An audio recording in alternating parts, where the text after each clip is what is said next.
মোদীর বাংলাদেশে কোনো ঠাঁই হবে না। আজকে এই জাতীয় মুক্তি কাউন্সিলের এই সমাবেশ থেকে আমরা জানাতে চাই যে খুনি মোদী যতই ষড়যন্ত্র করুক না কেন, বাংলাদেশের পরিস্থিতিকে যতই ঘোলা করার চেষ্টা করুক না কেন, নিজ দেশের মতো বাংলাদেশের মধ্যে যদি সাম্প্রদায়িক দাঙ্গা তৈরি করার চেষ্টা করুক না কেন, বাংলাদেশের জনগণ, ছাত্র, শ্রমিক যারা বিগত কয়েক মাস আগে অভ্যুত্থান করেছে তারা সেই সমস্ত চক্রান্ত এখান থেকে নস্যাৎ করে দেবে। গতকাল অ্যাডভোকেটকে হত্যার মধ্য দিয়ে যে দাঙ্গা পরিস্থিতি এখানে তৈরি করতে চেয়েছিল ভারত, যে উস্কানি তারা এখানে দিয়েছে, সেই উস্কানিতে পা না দিয়ে বাংলাদেশের ছাত্র, শ্রমিক, জনতা যে সচেতনতার পরিচয় দিয়েছেন সেই জন্য বাংলাদেশের ছাত্র জনতাকে ধন্যবাদ জানাই এবং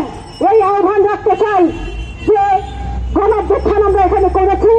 ভারতের যে ষড়যন্ত্র, যে চক্রান্ত, যে আগ্রাসন, যে হস্তক্ষেপ, সেই হস্তক্ষেপের বিরুদ্ধে যেরকম আমরা দাঁড়িয়েছি ঠিক একইভাবে এখন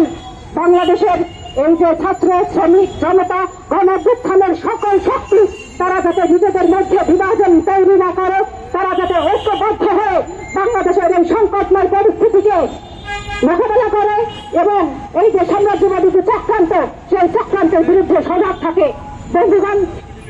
শেষ করতে এই বলে যে বর্তমানে বাংলাদেশে এই যে চিন্ময় কুমার দাস সহ বিভিন্ন হিন্দু সম্প্রদায়ের মানুষদের উপরে নির্যাতনের যে ভুয়া তথ্য বিজেপি ছড়াচ্ছে, বিজেপির যে প্রধান ভারতের প্রধানমন্ত্রী নরেন্দ্র মোদী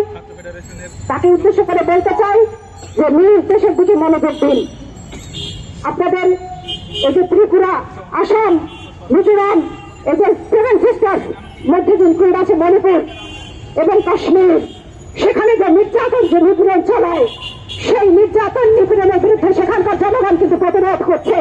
তারা সেখানে প্রতিবাদ করছে। কাজেই নিজ দেশের দিকে মনোযোগী হন, বাংলাদেশের দিকে চোখ তুলে তাকাবেন না, চোখ উপড়ে ফেলা হবে। বাংলাদেশের জনগণকে এখনো যদি বুঝতে না পারেন তাহলে গণঅভ্যুত্থান নিয়ে থিসিস করা শুরু করেন যে এত হস্তক্ষেপ করার পরে বাংলাদেশের জনগণ কিভাবে এখান থেকে ভারতকে একেবারে লাঠি মেরে বিদায় করেছে।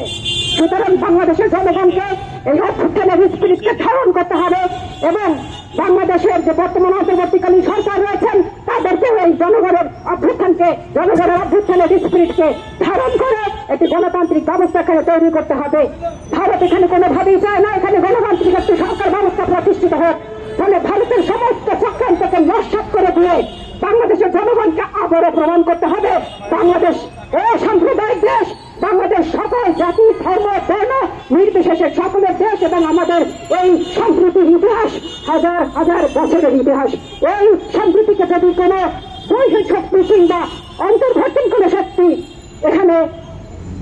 নস্যাৎ করতে চায় তাহলে তাদেরকে এখানে প্রতিহত করা হবে।